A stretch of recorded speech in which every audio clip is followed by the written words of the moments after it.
Mesdames et messieurs, bonjour, bienvenue dans cette toute nouvelle vidéo d'un format que, on peut le dire, vous avez l'air d'apprécier. Et pour cette nouvelle vidéo, j'ai pris une décision. On va pas parler que de YouTube ni que de même, mais plutôt de ces deux types de personnalités dans cette même vidéo. Voilà, parce que les deux formats vous plaisent et je me suis dit, juste pourquoi pas faire une vidéo qui regroupe les deux.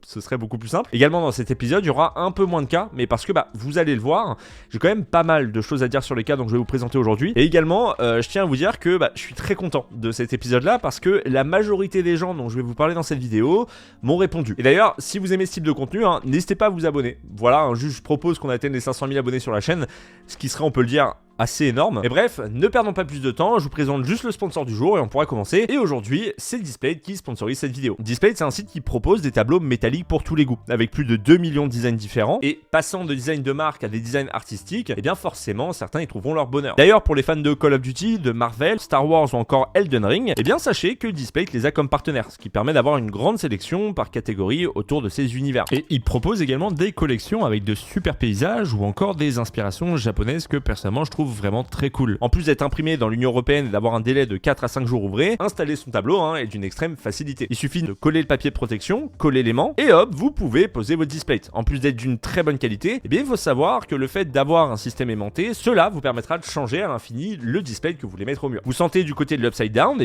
mettez un poster de Stranger Things. Vous sentez du côté de la Matrice, changez votre poster pour en mettre un de Matrix. Cela ne prendra que quelques secondes. En fait, Displate c'est une bonne alternative aux impressions standards sur papier ou sur toile. Et d'ailleurs, depuis peu, Displate propose un format extra qui est tout simplement un format de poster avec un effet 3D, ce qui apporte plus de relief et personnellement je trouve que ça rend le poster encore plus joli. Et ça tombe bien puisque si vous souhaitez vous faire un cadeau à vous-même ou à un proche, nous sommes en pleine période du Black Friday, ce qui vous permettra d'avoir de 34% à 44% de réduction sur le site en passant par mon lien ou en utilisant mon code GIBSY. Vous avez quoi qu'il arrive toutes les informations en description. Merci à eux, on peut maintenant passer à la vidéo.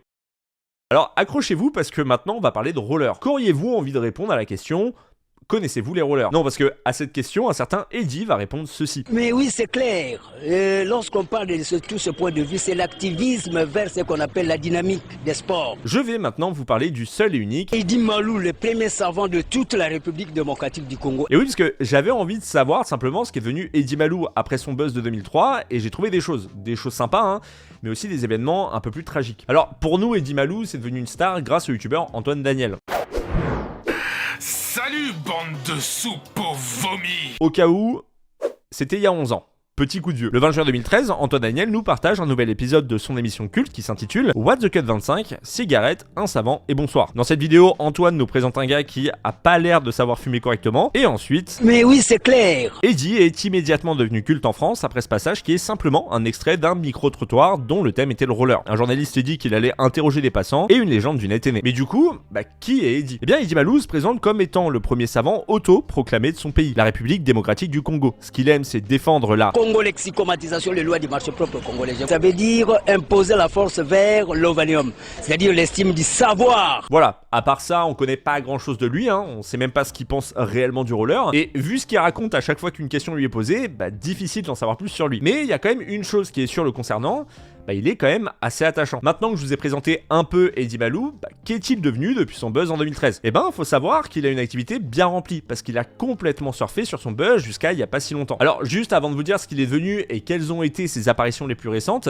sachez que je vais vous donner des informations un peu pêle-mêle le concernant, parce que parfois il est difficile de savoir de quand il date, et en lien avec ce que je viens de vous dire, vu qu'il vit au Congo, pour certaines infos, j'ai pas pu les vérifier, parce que très peu d'informations circulent sur le net en provenance du Congo. Du coup, depuis 2013, Eddy est une légende dans son pays, le Congo, mais aussi et surtout sur le net. Et dites-vous qu'à un moment, on pouvait carrément commander une vidéo de lui pour 35 € via le site Vidéoléo. Mais malheureusement, le dernier avis client laissé date du 1er octobre 2022, et depuis, son profil n'accepte plus aucune demande, ce qui est d'ailleurs assez dommage, parce qu'en plus c'était juste 1 € moins cher que pour une vidéo de Thibaut Inchep. Du coup, en plus de ces vidéos à la demande, Eddy Malou a donné une interview aux médias 24 heures qui est sortie le 11 juillet 2022. Dans cette vidéo, il nous parle de la pauvreté, du sous-développement et de sa volonté à faire en sorte que son pays en sorte. Et autant lors de son interview sur le roller, il semblait peu sensé, autant là, ce qu'on peut dire, c'est qu'il est quand même pas mal réfléchi. Parce que le monde actuel est scientifique.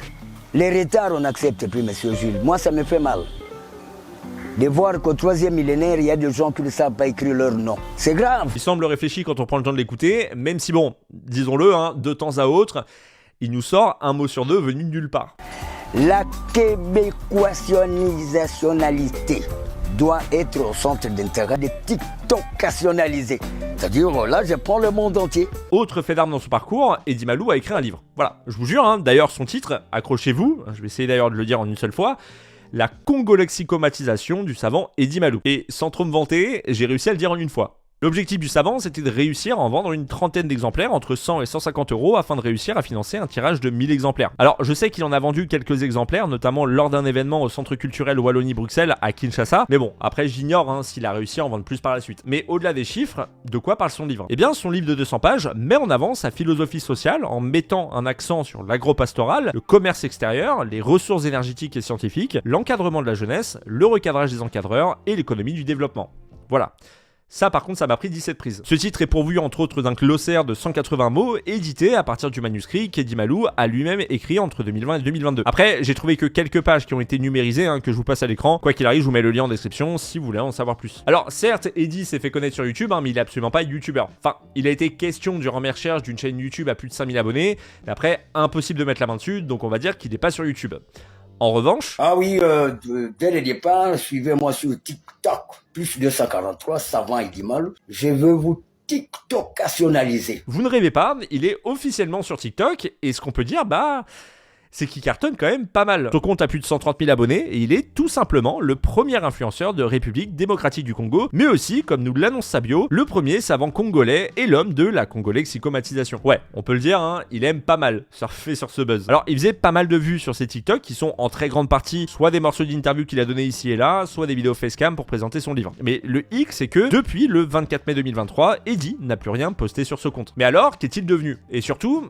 est-ce qu'il va bien ? Eh bien, mis à part ce TikTok dédié qui serait passé chez le coiffeur le 17 janvier dernier, eh bien la seule trace récente de lui au moment où j'écrivais la version de cette vidéo était ce TikTok datant du 30 juillet. Et ce TikTok était suivi d'un second TikTok sorti quelques jours plus tard, appelant au don. Il y avait un autre TikTok d'ailleurs avec des vidéos d'illustration d'Eddie sur un fond sonore du type message vocal, disant qu'il allait bien. Mais bon, après comme il n'était pas facecam, j'en ai pas vraiment tenu compte. Du coup, lors de l'écriture, voyant qu'on n'avait pas de ses nouvelles depuis la mi-août, eh bien j'ai tenté de contacter deux de ses proches. Tout d'abord son ami et journaliste Denis Oumu Diwoko, mais bon, après ses retours étaient assez vides, et son éditrice Audrey Cluzel. Et malheureusement, j'ai trouvé aucune de ses coordonnées, donc j'ai pas pu la contacter. J'étais du coup, on peut le dire, dans une impasse, et c'est là qu'Eddie a posté ce TikTok. J'ai de nouveaux verbes, tels que le peigner, c'est verbe même tout quand vous voulez. Alors, comme vous avez pu le constater dans ce TikTok, il nous parle de son livre, mais en fait, c'est la légende qui l'accompagne qui est importante. Après 3 mois de repos, Eddie Malou reprend l'écriture de son dictionnaire. Il semble qu'il aille donc beaucoup mieux et qu'il ait enfin repris l'écriture de son livre. Donc voilà, Eddie, si tu passes par là, sache qu'on te souhaite que des bonnes choses, et on a hâte de lire ton dictionnaire. Alors, cette version était pour vous, celle qui suit est pour Eddie. Oh Eddie, si par une conjoncture spatio-temporelle tu effleures cette missive, que l'univers tout entier conspire à l'élévation de tes aspirations, nous trépignons d'impatience de dévorer ton magnum opus lexicographique, ce recueil de tes savoirs transcendentalement distillés. Alors, on va maintenant rester dans la veine de What the Cut, parce qu'à l'époque, il y avait aussi un autre vidéaste qui avait lui aussi sa propre émission de partage de vidéos drôles trouvées sur YouTube, Mathieu Sommet. Mathieu Sommet animait une émission hebdomadaire sur sa chaîne qui s'intitulait Salut les geeks. Dans ces vidéos, Mathieu incarnait plusieurs personnages, dont certains comme le drogué, le gamin, le panda ou encore le patron, qui sont tous assez vite devenus cultes. SLG, c'est 104 vidéos partagées entre mars 2011 et avril 2016, une chaîne à plus d'1 million d'abonnés pour plus de 340 000 vues, et autre info que je trouve très révélatrice, du SLG 1 au SLG 104, un seul SLG n'a pas atteint la barre du million de vues. Tous les autres c'était du 1 200 000, 1 500 000, avec un record à 5 500 000 vues. Ouais, je sais pas si je vous l'ai déjà dit, mais j'aime bien les chiffres. SLG a duré 3 saisons, dont une saison de trop d'après lui, et ça on y reviendra un petit peu après. Donc 3 saisons, 104 vidéos, puis... Salut à tous et bienvenue dans cette vidéo un peu spéciale. J'ai l'impression que tout le monde dit ça ces temps-ci. Bon, je vais pas tourner autour du pot, je vais arrêter l'émission Salut les geeks. C'est le 21 décembre 2016 qui sort une vidéo titrée Clap de fin. Dans cette vidéo, Mathieu nous explique qu'à cause de diverses polémiques, une histoire de culotte et une autre avec le Raptor dissident, de la rage sur les réseaux sociaux et de trop nombreux messages privés insultants, il met tout simplement fin à SLG. Honnêtement, pour revenir à la fin de SLG, l'idée me trottait dans la tête depuis 1 an et demi, je dirais, depuis l'épisode 99. Avec le recul, je pense qu'il aurait dû signer la fin de l'émission. Il nous explique par la suite pourquoi mettre fin à cette émission alors que le nombre de vues par vidéo ne cesse d'augmenter. Alors pourquoi arrêter l'émission? Tout simplement parce que je m'amuse plus énormément avec SLG. Si on fait le compte, en presque 6 ans d'émission, j'ai traité des centaines et des centaines de vidéos. J'ai un peu l'impression d'avoir fait le tour et il n'y a plus rien qui m'étonne, pas même les d'Europe de l'Est, c'est dire. Et en vrai, bah, on peut le comprendre. Il arrive forcément dans la carrière d'un youtubeur d'en avoir marre de faire toujours la même chose, jour après jour. Et à un moment donné, bah, t'as envie de sortir de ton format star, mais tu peux aussi avoir peur que la suite ne plaise pas à tes abonnés. Et disons-le, hein, c'est un vrai paradoxe. Bon, par la suite, il a essayé de faire des sortes de spin-off d'SLG avec Lia et Mathieu et Panda News, hein, mais ça va pas plus prendre que ça. Du coup, annonce de fin pour SLG et une pause de YouTube et des réseaux pour Mathieu, qui ne nous donne aucune date de retour ni aucun projet précis à venir. Cette vidéo était donc sortie, comme je vous le disais, le 21 décembre 2016 et Mathieu a décidé de faire son retour le 4 février 2018, soit un peu plus d'un an de pause, avec, on peut le dire, une vidéo qui a pas mal divisé les abonnés. Il y a d'un côté celles et ceux qui ont kiffé parce que c'était enfin le retour de Mathieu, et d'un autre ceux qui n'ont pas kiffé parce que non seulement il n'était plus tout seul, mais aussi et surtout parce que bah, dans ce retour, il ne dit pas un mot. Et quand je dis divisé, hein, on est quand même sur un ratio like-dislike assez marquant pour un retour, hein, puisqu'il y a 94 000 likes pour 13 000 dislikes. En soi, on peut dire que 13 000 pouces rouges, c'est quand même beaucoup. Surtout pour un retour. Cette vidéo était une succession de mini-sketchs qui lui ont servi à introduire un collectif, le Curry Club. Alors ce collectif va être introduit le 4 février, mais il va falloir attendre le 29 avril pour une présentation, parce que entre temps, Mathieu va nous partager une série de vidéos écrites et réalisées par lui-même, YouTube Hero. YouTube Hero, c'était 7 épisodes, et contrairement à ce que j'ai pu lire ici et là, bah ça a quand même plutôt bien marché. Alors oui, on est assez loin des millions de vues d'SLG, mais si on prend en compte le changement de ligne éditoriale de la chaîne, le fait qu'il ne soit plus seul et aussi le changement de nom de la chaîne en Curry Club, on est quand même sur une moyenne de 750 000 vues en moyenne par épisode pour de la fiction. Avec d'ailleurs un épisode qui a réalisé plus d'1 300 000 vues. Et c'est donc après l'épisode 7 et un commentaire de Thibaut Inchep que le Curry Club nous est officiellement présenté. Donner la possibilité à des gens plein de talent de montrer ce qu'ils savent faire sur YouTube sans avoir besoin de créer une chaîne, de courir après les vues et de déprimer à cause du manque de visibilité. Alors juste notez bien la partie hein, de montrer ce qu'ils savent faire sur YouTube sans avoir besoin de créer une chaîne, de courir après les vues et de déprimer à cause du manque de visibilité. Voilà, hein, on la met juste de côté. Mais en vrai, on pourrait se demander pourquoi un collectif. Eh bien, en réalité, c'est assez simple. Aussi loin que je me souvienne, j'ai toujours voulu travailler en groupe plutôt que tout seul. Faire des sketchs, de la fiction, du cinoche quoi. Mais à cause de mon ancienne émission Salut les geeks et au modèle de YouTube qui pousse à l'individualité, bah c'était impossible. Alors j'ai repoussé cette idée d'année en année, jusqu'à ce que cette solitude me pèse et qu'un matin de décembre 2016, je quitte YouTube et mon émission SLG. Donc, dans les grandes lignes, on a un collectif de 8 personnes plus Mathieu, aucune sponsor à l'horizon pour ne pas être bridé par les marques, donc une ligne éditoriale totalement libre et une page Tipeee pour les soutenir. Et c'est ça le problème en fait, c'est que malheureusement, Mathieu et le Curry Club se sont cassés les dents. Et pourtant la qualité et le rythme étaient quand même là, mais 9 personnes à rémunérer avec des vidéos qui font en moyenne entre 300 et 600 000 vues, c'est quand même chaud de dégager 9 salaires. Enfin, c'est impossible, surtout avec la rémunération YouTube de l'époque hein, et sans opération sponsorisée. Et le hic dans tout ça, et on l'apprendra un peu plus tard, c'est que Mathieu avait un tout autre plan pour financer cette web série, mais qui est assez vite tombé à l'eau. En bref, le Curry Club nous était présenté le 29 avril 2018 et la vidéo Bilan et changement Curry Club est-elle sortie le 4 février 2019.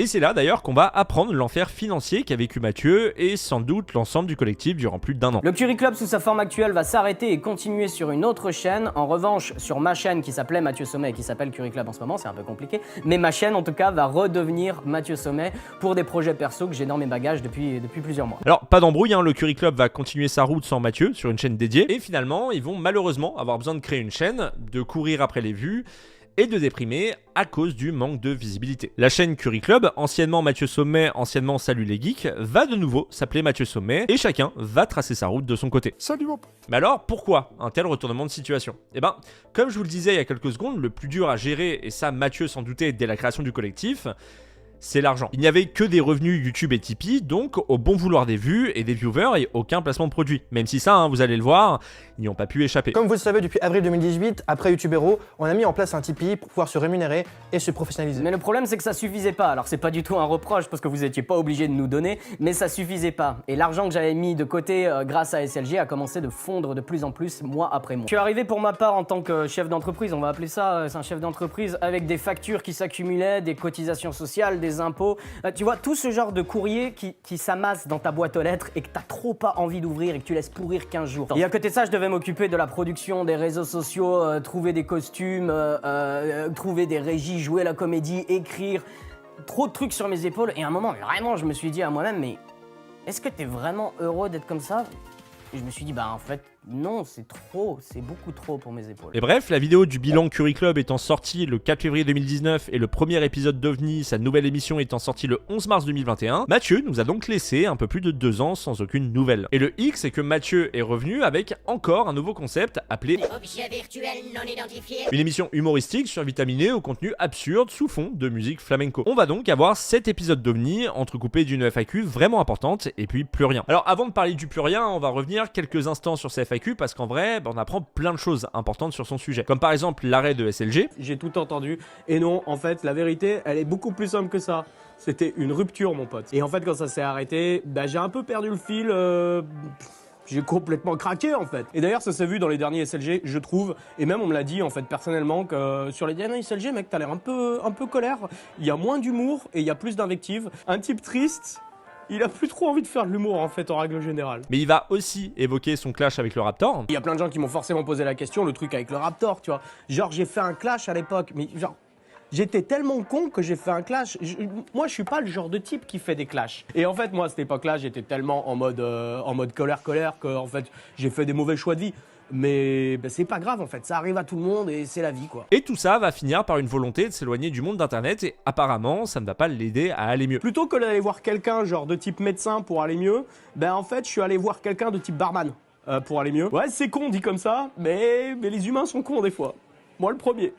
D'ailleurs juste petit instant promo, hein, j'ai parlé du sujet de l'addiction dans un podcast sur la chaîne que j'ai avec mon frère qui s'appelle Entre frères et sœurs. Et si ça vous intéresse, je vous mets quoi qu'il arrive le lien du podcast en description, voilà, n'hésitez pas. Et du coup, après le chapitre Curry Club, Mathieu s'est tourné vers le monde de la nuit. Riche idée pour quelqu'un qui est déprimé d'ailleurs, c'est ça marche pas bien.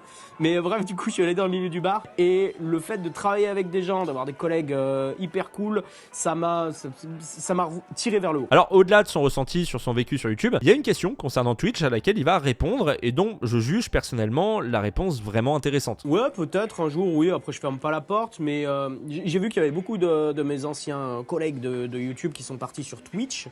Et après, moi, je me pose la question de quand ils sont allés sur Twitch, est-ce qu'ils ont perdu les désavantages de YouTube ou est-ce que c'est les mêmes globalement, tu vois? Alors la question est tout à fait légitime parce qu'un grand nombre d'anciens youtubeurs ou d'autres qui le sont encore d'ailleurs ont sauté le pas vers Twitch. Et à cette question, Mathieu a une réponse. Après, je ferme pas du tout la porte, mais pour l'instant, non, j'ai pas assez de temps pour faire du Twitch, mais peut-être un jour, ouais. Et donc c'est sans surprise que quelques mois plus tard, le 26 septembre 2022, Mathieu poste une dernière vidéo sur sa chaîne YouTube intitulée Heureux Changement, dans laquelle il nous apprend qu'il est maintenant à 100% sur Twitch à jouer à des jeux vidéo. Il a donc tout naturellement créé une nouvelle chaîne YouTube de rediff de live. Et en vrai, bon, j'ai pas plus d'infos sur la suite concernant Mathieu. Il est sur Twitch par exemple depuis 2 ans et semble parfaitement épanoui. Ses stats sont assez tranquilles puisqu'on est sur du 350 viewers en moyenne. Et même s'il n'a plus la même hype qu'il avait à l'époque sur YouTube, eh bien au vu de ses rediffs, il prend beaucoup de plaisir à streamer. On s'est permis d'ailleurs de lui envoyer un message pour prendre des nouvelles, savoir si il s'épanouissait beaucoup plus sur Twitch aujourd'hui que YouTube à l'époque. Mais malheureusement, on a eu un silence de son côté pour le moment. Si j'ai des nouvelles, s'il m'envoie un message, je vous mettrai quoi qu'il arrive en commentaire. En revanche, je voulais parler de Mathieu Sommet parce qu'il est l'un des gros youtubeurs qui s'est le plus cherché artistiquement ces dernières années et comme il fait partie des pionniers, je trouvais intéressant de retracer une grande partie de son parcours. Et juste un dernier mot concernant le Curry Club, ils ont fait pas moins de 66 vidéos sur leur chaîne YouTube qui cumulent plus de 36 000 abonnés et n'ont plus rien posté depuis le 21 juin 2020. Et si jamais vous souhaitez savoir ce qu'ils sont devenus, n'hésitez pas à me le mettre dans l'espace commentaire, je le mettrai peut-être dans un prochain épisode. Alors, pour la prochaine personnalité, on va parler d'un mème. Ce même. Je suis pas venue ici pour souffrir, ok? Le 13 mars 2017, une jeune femme, Meriem, est invitée sur le plateau de C'est mon choix pour parler de sa phobie des cafards dans une émission qui a pour thème Phobie insolite, vont-ils la surmonter? Bon, en vrai, avoir peur des cafards, c'est pas si insolite que ça, mais bon, ça après c'est pas le propos. Et donc, à un moment de l'émission, on va proposer à Meriem de voir de vrais cafards. Au début, sa réponse est assez gentille, mais très vite, le ton va changer, son visage va se crisper et... Je suis pas venue ici pour souffrir, ok? Et ça y est, Meriem est devenue une star. Et dites-vous que cette phrase est devenue tellement culte rapidement que Meriem a été obligée de déposer sa citation.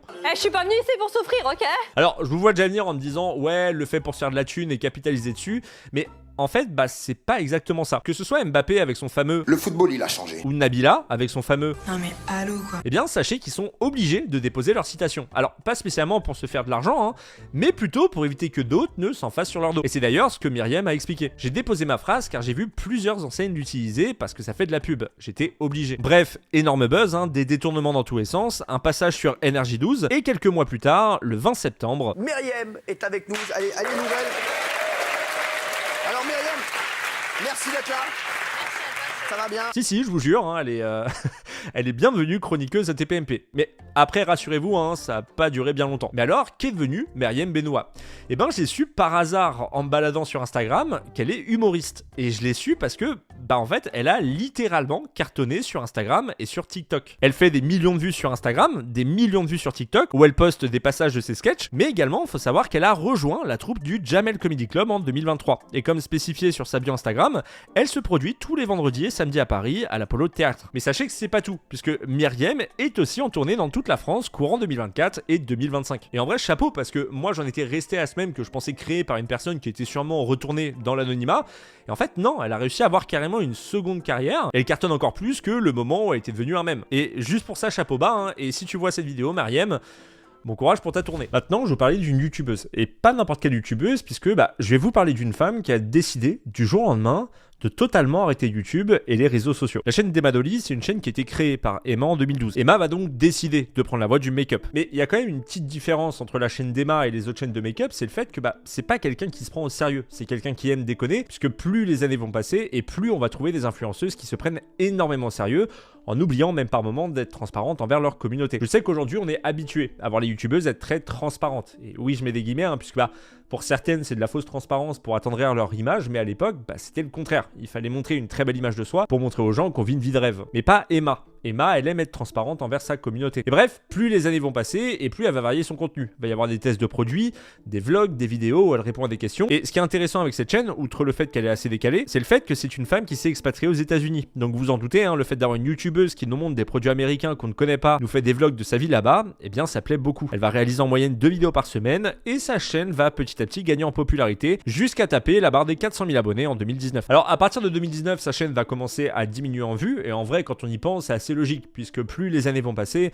et plus on va voir naître des chaînes de youtubeuses faisant du make-up et du vlog. Mais Emma va tout de même continuer sans se poser de questions, en restant fidèle à elle-même, et même si les vues diminuent, eh bien les vidéos fonctionnent toujours. Emma va continuer de réaliser 2 vidéos par semaine, avec d'un côté des vidéos tests du vendredi, qui est une série récurrente sur sa chaîne, ou encore des vidéos que personnellement je qualifierais de divers, puisqu'on peut avoir des vlogs, on peut avoir des vidéos tests en plus de ceux du vendredi, ou encore des vidéos blabla. Et pour la petite anecdote, hein, sachez que j'étais abonné à la chaîne d'Emma. En fait, son concept de tester des objets en étant assez déjanté, perso, ça me faisait rire. Et surtout, mine de rien, c'est pas commun de trouver ce type de personnalité sur YouTube, et encore moins à l'époque. Sauf qu'après 900 vidéos, Emma va sortir une vidéo que personne n'attendait.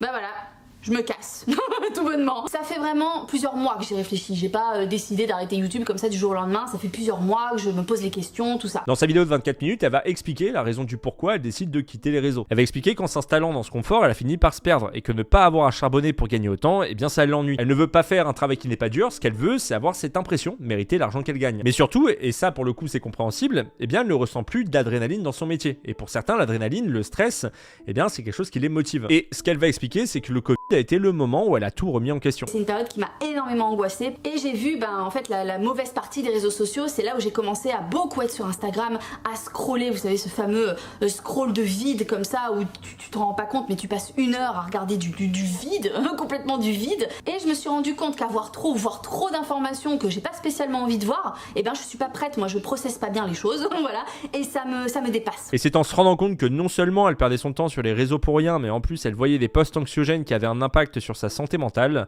qu'elle va prendre une décision. Mais c'est pour ça en fait, c'est pour ça que j'ai l'impression que je suis à un stade où j'ai passé l'âge, j'ai passé l'envie et il faut que je passe à autre chose, il faut que je tourne la page. Mais au-delà du fait que ce métier ne la passionne plus, elle va surtout expliquer en deuxième partie pourquoi elle ne veut juste plus être sur les réseaux sociaux. Et oui, parce que tu peux arrêter de faire du YouTube ton métier, mais tu peux toujours poster des vidéos tout en travaillant dans un autre métier. Voilà, c'est quelque chose qui est possible, mais pas Emma. En fait, Emma, elle veut totalement arrêter les réseaux. Elle ne se sent plus du tout en phase avec les réseaux sociaux. Elle va surtout s'en rendre compte au moment où elle va créer son agence d'influence quelques mois avant. J'ai fait quelques contrats avec des marques, avec des influenceurs, tout ça. Il y en a, ça s'est très bien passé. Et il y en a, ils ont un melon de fou quoi. Donc moi je sais pas gérer ça, le melon je sais pas gérer. Et cet ego, quel que soit le nombre d'abonnés, hein, ça peut partir de 1000 abonnés à 300 000, 500 000, voilà. Le nombre d'abonnés ne fait pas le melon de la personne, hein, parce que il y a des influenceurs que moi j'ai démarchés qui avaient entre 5 000 et 10 000 abonnés, qui demandaient plus cher qu'une influenceuse qui en avait 100 000. Et qui te prend de haut, ou qui te parle comme je sais pas quoi, parce que elle est... non, moi ça je peux pas gérer. Moi ça je peux pas gérer. Donc ça a été vraiment le point final. Je me suis dit, non mais part des réseaux. Et donc, suite à cette vidéo, Emma va totalement partir des réseaux. Elle va supprimer son compte Twitter, son compte Instagram, et au final, elle va garder seulement son compte YouTube, Snapchat ou encore Facebook. Mais depuis le 12 juillet 2022, on n'a plus du tout de nouvelles de Emma Dolly. Alors, à la base, cette partie-là n'était pas prévue. Hein. Comme vous pouvez le voir, je suis pas chez moi, puisque au moment où je tourne cette partie, je suis à Tokyo, voilà, au Japon. D'ailleurs, très chouette ville, mais juste, si je tourne cette partie, c'est parce que au moment de l'écriture et aujourd'hui, il s'est passé des choses concernant Emma Dolly. Premièrement, récemment, eh bien, Emma Dolly a supprimé sa chaîne YouTube. C'est-à-dire qu'aujourd'hui, si vous allez sur sa chaîne, vous la trouverez plus. Toutes ses vidéos sont en privé. Et d'ailleurs, je crois bien que c'est la première fois que je vois ça. Deuxièmement, j'ai pas trouvé grand-chose la concernant. Alors, ça peut arriver, hein, ça m'était arrivé avec DigiDix, et je pense pas que ce soit bien grave, puisque quand on fait ce format-là, il faut s'attendre par moment à ce qu'il n'y ait pas forcément de nouvelles. Et en soi, c'est plutôt positif, puisqu'elle a décidé de quitter les réseaux. Ce qu'on peut dire, c'est qu'elle est assez bien protégée. Sauf que, il y a un moment, durant mes recherches, où j'ai trouvé une adresse mail. Et j'ai décidé de lui envoyer un mail, alors sans aucune attente particulière, parce que je me suis dit, bon, ça reste une adresse mail, hein, tout le monde ne check pas forcément sa boîte mail. Mais j'ai tenté le coup, et elle m'a répondu, voilà. Elle m'a répondu et on a un petit peu discuté par la suite par mail, sur à quoi elle m'a carrément proposé qu'on s'échange nos numéros de téléphone pour pouvoir s'appeler sur WhatsApp en vocal. Et faut savoir qu'au moment où je tourne cette partie, je viens tout juste de raccrocher avec Emma, on a discuté environ pendant 1 heure et en vrai c'était super cool. Alors j'ai pas enregistré la discussion, vous en doutez, parce que je respecte le fait qu'elle ne souhaite pas être exposée à nouveau, mais cependant je lui ai demandé si je pouvais vous transmettre de ces nouvelles directement dans cette vidéo et elle a accepté. Du coup, laissez-moi vous en donner rapidement. En gros, pour vous dire, Emma va très bien. Voilà, elle est très épanouie aujourd'hui et elle ne compte plus du tout revenir sur YouTube. Elle a complètement tourné la page du monde de l'influence et j'ai bien l'impression que ça lui convient parfaitement. Et un point que personnellement je trouve important, c'est le fait qu'elle ne regrette pas une seule seconde sa décision. Alors elle m'a quand même dit que certains ou certaines essayaient d'avoir de ses nouvelles et en fait ce qu'ils faisaient, c'est qu'ils allaient directement contacter les amis youtubeurs d'Emma Dolly. Et maintenant j'aimerais faire un tout petit peu de prévention, tout comme j'avais fait avec DigiDix dans le premier épisode de Que sont-ils devenus. Quand quelqu'un décide de partir, respectez ça. J'ai aucun doute sur le fait que ça doit être sûrement dur pour certains ou certaines, mais quand vous arrivez au point où vous allez carrément envoyer un message à ses amis, ça devient problématique. Et même s'ils ont des nouvelles, vous en doutez, hein, ils vous les donneront pas. Et je le redis, c'est dur, mais acceptez le fait que quand quelqu'un part des réseaux, il souhaite pas forcément qu'on le retrouve. Surtout que Emma a fait une vidéo pour vous dire au revoir, donc il n'y a même pas de mystère autour de son arrêt. C'est juste qu'elle a décidé de partir parce que il y a des moments où juste en fait tu t'épanouis plus dans ce que tu fais, et la meilleure solution, c'est tout simplement de changer. Donc Emma, si tu vois cette vidéo, je suis très content de voir que tu as l'air vachement épanoui aujourd'hui dans ta vie. Encore merci pour l'appel, hein, c'était vraiment sympa de ta part. Et sache qu'on te souhaite tout le bonheur du monde. Voilà. Et ça, c'est pas tiré de moi, c'est tiré de Cynthia Emilia.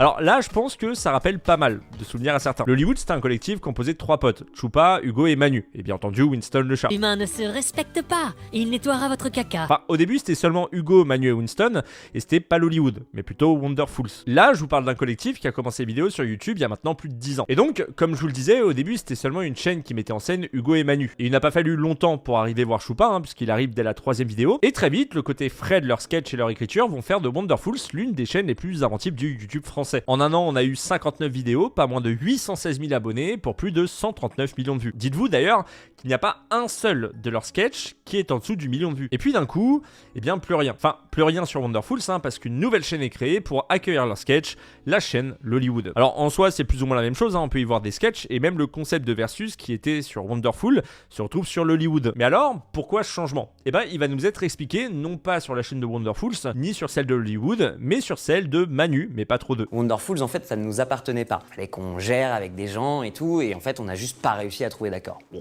c'est pas grave, c'est la vie. Le truc, c'est qu'on avait envie de continuer à faire des vidéos sur Internet. Donc on s'est dit, pourquoi ne pas créer notre chaîne, un truc qui nous appartienne, où on pourrait faire des vidéos pendant plusieurs années. Et c'est ce qui est en train de se passer aujourd'hui. Et cette chaîne, ça va s'appeler Lollywood. Et voilà. Et on a eu quelques précisions par la suite sur la première FAQ de la chaîne Lollywood. Mais la vérité, c'est qu'en gros, c'est pas notre décision. En gros, on était en négociation pour faire une saison numéro 2. Nous, on était d'accord pour continuer, mais on ne possédait rien de cette chaîne. On n'avait pas en fait les droits de cette chaîne. À un moment, on s'est dit, on va pas continuer un truc que vous pouvez arrêter du jour au lendemain, sur lequel nous n'avons pas de contrôle.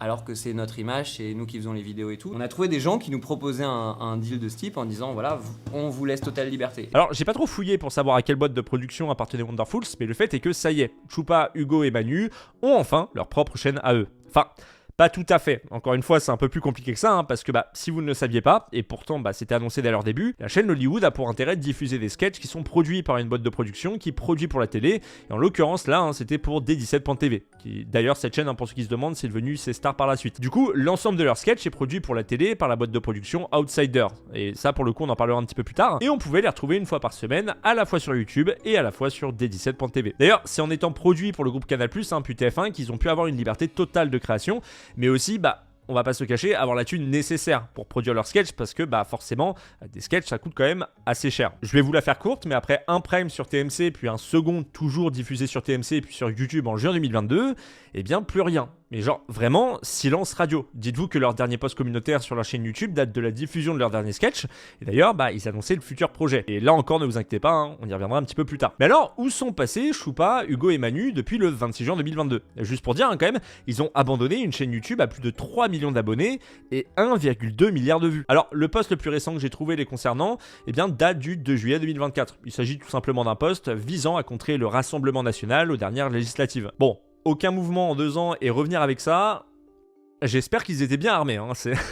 Du coup, ils ont désactivé les commentaires sous leur post Instagram. Mais ce qu'on peut voir, c'est que les autres photos ont quand même pris assez cher. Mais sinon, il y a 2 autres choses à noter concernant leur compte Instagram. La première est le fait que dans leur bio, on peut lire actuellement en écriture. Et la seconde, et j'avoue que ça m'a fait pas mal rire, c'est le fait que le compte soit tagué sur un compte incalculable de vidéos Bollywood. C'est sans fin, et dites-vous surtout qu'elles viennent toutes du même compte. Voilà, le mec, je sais pas, à chaque fois il se trompe d'une lettre. Peut-être que c'est fait exprès après, mais je comprendrais pas trop l'intérêt de taguer Hollywood sur ce genre de vidéo. Alors, le seul truc intéressant que j'ai trouvé et qui est officiel, c'est le fait qu'ils ont tous les 3 assisté à une masterclass en tant que collectif Hollywood le 9 octobre dernier sur la plateforme Discord de Moteur. Et depuis 2017, Moteur, c'est un projet d'égalité des chances que l'association développe et qui vise à déclencher chez des jeunes de 14 à 22 ans l'envie de progresser et de gagner en confiance en favorisant leur rencontre avec des modèles inspirants, en les encourageant à se projeter dans l'avenir. Et juste pour vous dire, le président du jury de cette année, c'est juste Jonathan Cohen. Voilà, c'est rien que ça. Ils ont aussi fait un réel de soutien le 31 mars dernier sur le compte Instagram de Criminalis 2024. Et en gros, ce compte, c'est juste la liste BDE de Polytech Marseille. Enfin, si j'ai bien compris. Et le 1er décembre 2023, ils ont assisté à la remise des diplômes du Master Marketing et Stratégie de Dauphine PSL, qui était l'école dans laquelle ils ont fait une partie de leurs études. Et pour terminer, voici la dernière photo connue du trio Hollywood, qui date du 2 septembre 2023. En bref, rien de plus du côté de Hollywood. Je laisse bien entendu de côté la rediffusion constante de leurs sketchs sur Facebook. Mais du coup, j'ai fait du cas par cas. Et voici ce que j'ai trouvé. Et vous savez quoi ? Commençons avec Choupa, qui s'appelle de son vrai nom Charles Falk Pierrotin. Alors pour commencer, j'ai trouvé une partie d'interview pour le média Charbon, qui est très intéressante, parce qu'il parle de l'Hollywood au passé. Donc il y a ça avec l'Hollywood, on faisait des sketchs pour faire rire les gens sur YouTube et à la télé. Et en fouillant, j'ai appris qu'il avait cofondé la société de production Outsider. Et je sais pas si vous vous souvenez, c'est cette même société de production qui produisait l'Hollywood. Il a par la suite fondé ou cofondé une autre société de production du nom de Toujours pas la palme, mais bon, après le site internet semblait fermé, alors que la boîte avait été créée le 23 février 2023. Toujours pas la palme est dirigée par une société du nom de Iceberg, qui a pour président depuis sa création en 2017 Arnaud Boivin, qui est un co-auteur et producteur associé de l'Hollywood. Il est d'ailleurs aussi directeur de la fiction et associé de la société de production Outsider. Mais faut savoir que Choupa est aussi auteur, et ce qu'on peut dire c'est que le CV est assez gros. Il est auteur depuis 2023 pour la série Scène de ménage, il travaille également à l'écriture de 2 longs métrages, On a perdu la 6ème B et Bot of the Dead qui est en stade de synopsis. Il a travaillé en 2021 sur les 2 saisons de la web-série Les Stadiers produite pour la chaîne YouTube de Free Foot, mais il est également auteur de livres pour enfants. Il en est déjà à 2 tomes des aventures des Chevaliers qu'il a co-créé avec l'artiste Oriana Berthomieux, et il travaille à la parution le 27 mars 2025 d'un autre livre pour enfants qui s'intitule Top Coiffure. Et pour finir, Choupa se produira sur la scène du République à Paris le 28 novembre prochain dans le cadre du Movember Comedy Night. Et le but c'est de faire rire pour la bonne cause, parce que tous les bénéfices de cet événement iront financer la recherche contre les cancers masculins, la prévention des suicides et la recherche en matière de santé à travers l'association Serum. Et si ça vous intéresse, quoi qu'il arrive,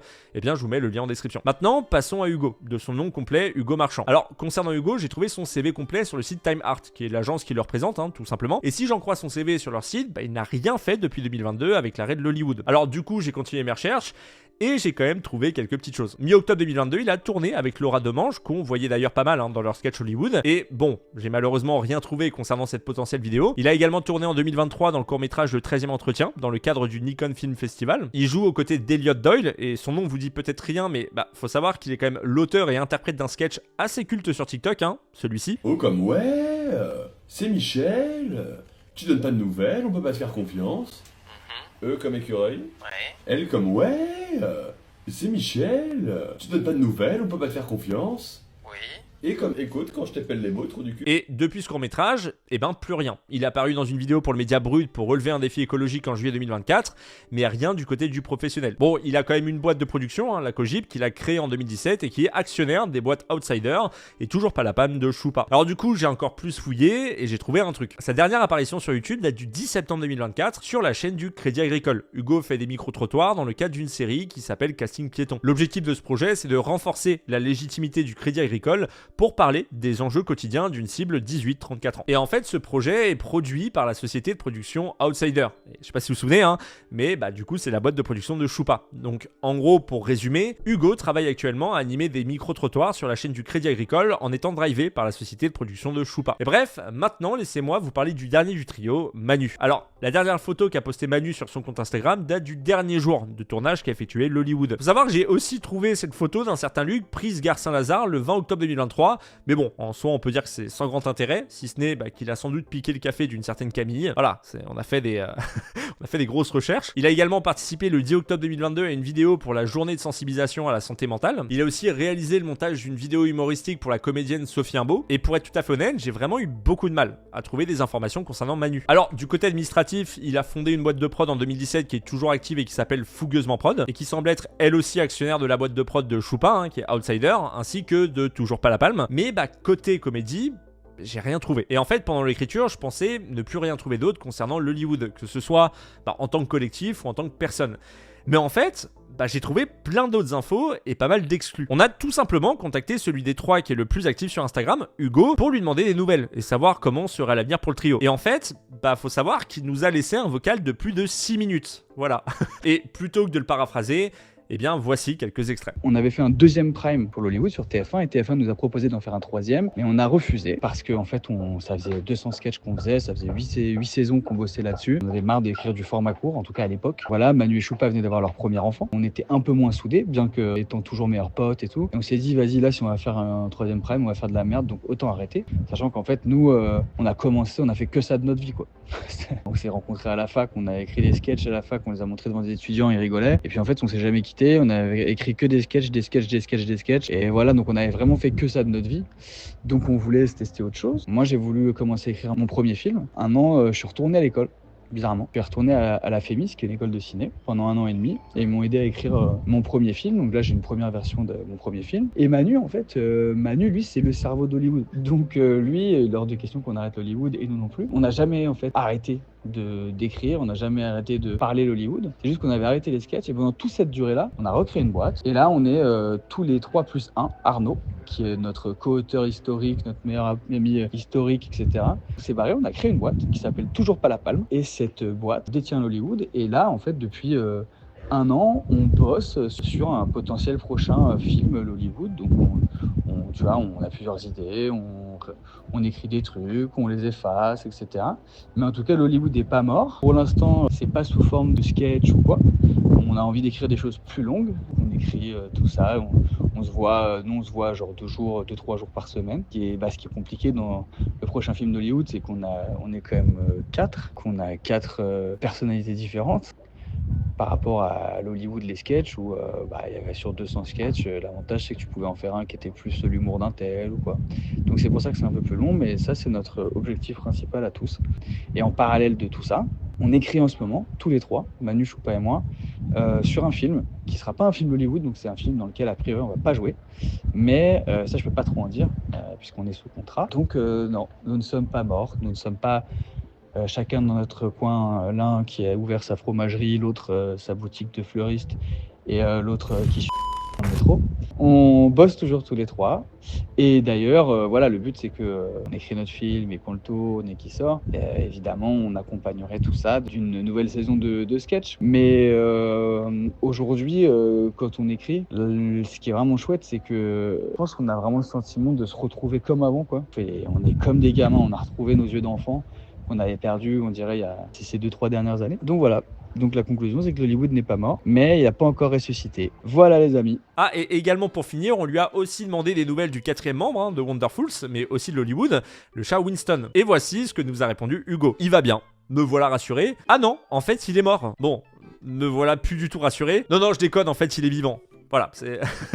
Bon, finalement, me revoilà rassuré. Alors, il a ensuite demandé confirmation à son ancien associé et réalisateur, à qui appartenait Winston, et voici la réponse définitive. Il coule une retraite assez paisible entre Bordeaux et la Corse, tout va bien, merci pour lui. Bon bah voilà, au final, il va bien, et on lui souhaite une bonne retraite, tout en souhaitant un retour réussi à l'Hollywood. Pour cette partie, je vous demandais de fermer les yeux. On est en 2006, vous rentrez du collège ou du lycée, vous prenez votre goûter. La base virale VPS a été mise à jour. Vous allez sur Internet Explorer afin de surfer sur le net. Bien entendu, vous allumez aussi à côté MSN. Vous allez sur YouTube et là, vous tombez là-dessus.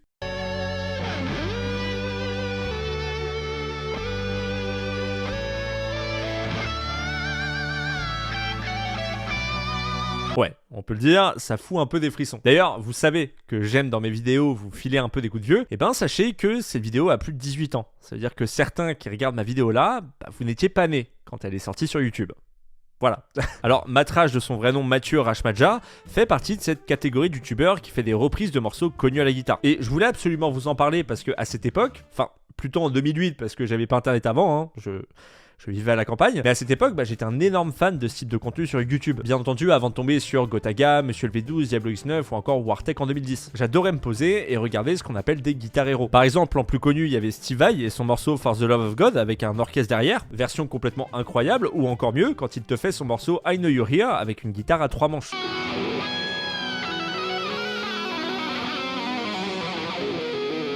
Il y avait également Malmsteen et son concert au Japon avec l'orchestre philharmonique. Et je me souviens d'ailleurs du moment où il avait une guitare acoustique durant le concert que personnellement je trouve incroyable.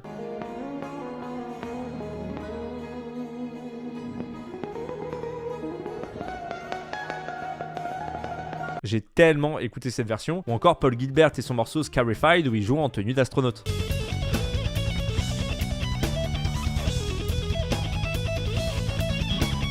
Et vous savez quoi? Une petite dernière, parce que l'écriture de cette partie m'a rendu, pour être tout à fait honnête, assez nostalgique. Je jouais énormément au jeu Guitar Hero. Voilà, mon premier était d'ailleurs le 2, hein, et quand le 3 est sorti, pour moi c'était incroyable. T'avais des battles avec Slash, des battles avec Tom Morello, mais surtout une bande-son qui était monstrueuse. Que ce soit One de Metallica, Welcome to the Jungle des Guns N' Roses, Paint in Black des Rolling Stones, mais surtout un son que j'ai découvert avec ce jeu, Cliffs of Dover de Eric Johnson. C'est un son qui est très très dur à jouer, et personnellement j'adorais le faire en expert, et d'ailleurs aujourd'hui je le fais toujours sur Cloniro. Et si je vous parle de ça, c'est tout simplement parce que j'aimais tellement ce son que je l'écoutais en boucle sur YouTube, notamment 2 versions. La version live réalisée par Eric Johnson, mais également une reprise réalisée par un certain Patrick Lindgren.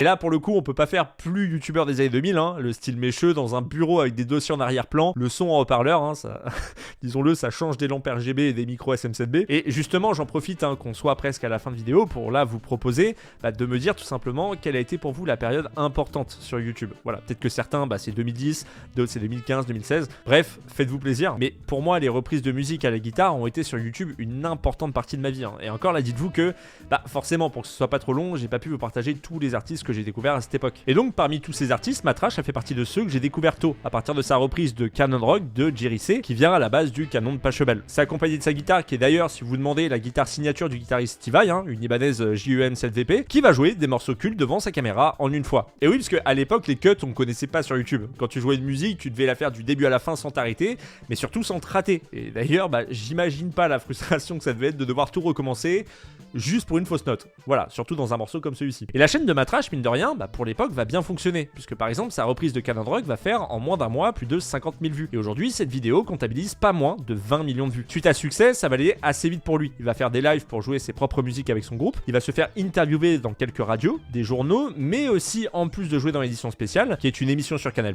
il va participer à la Grande Battle, une émission sur France 2. Et dites-vous juste qu'il a joué aux côtés du guitariste Chuck Berry durant le bal de la Rose de Monaco, présidé par le prince Albert II en 2009. Au cas où, il n'avait pas encore 18 ans. En soi, un grand avenir pour ce guitariste qui avait seulement 15 ans quand il a connu le succès sur sa chaîne YouTube. Par la suite, il va enchaîner les reprises. Il va d'ailleurs faire pas moins de 6 versions du morceau Canon Rock au total sur sa chaîne, avec des petites améliorations. Et même s'il n'est pas super actif, sa chaîne a été un tremplin pour lui. Et dites-vous qu'en 2006, absolument personne ne savait que YouTube avait de l'avenir à ce point, qu'on pouvait carrément vivre, et que ça pouvait aussi propulser des carrières. En fait, non, les gens postaient juste pour garder une trace, sans trop se poser de questions. Mais du coup, qu'est devenu Matrash depuis ces dernières années. Et ben suite à ces reprises de morceaux de rap, que ce soit PNL, qui a d'ailleurs partagé sa reprise de leur tube Naa sur leur page Facebook, Vald ou encore Damso, qui ont d'ailleurs très bien fonctionné, et bien il va accompagner Damso sur sa tournée Lithopédion Tour en 2018 en tant que guitariste. Il va l'accompagner sur la salle du Palais 12 à Bruxelles, qui est une salle de plus de 15 000 places, ou encore à Bercy, une salle de plus de 20 000 personnes.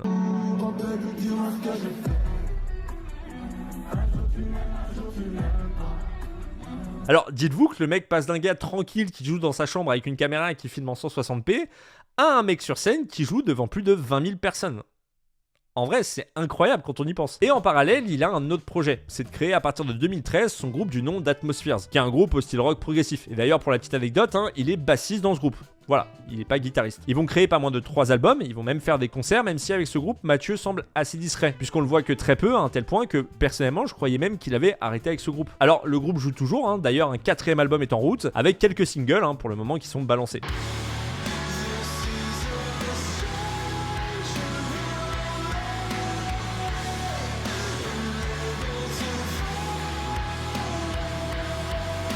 Donc en gros, voici pour les nouvelles du youtubeur Matrash. Et d'ailleurs, faut savoir qu'il est revenu il y a quelques semaines sur sa chaîne YouTube en proposant une reprise du morceau Toxic de Britney Spears.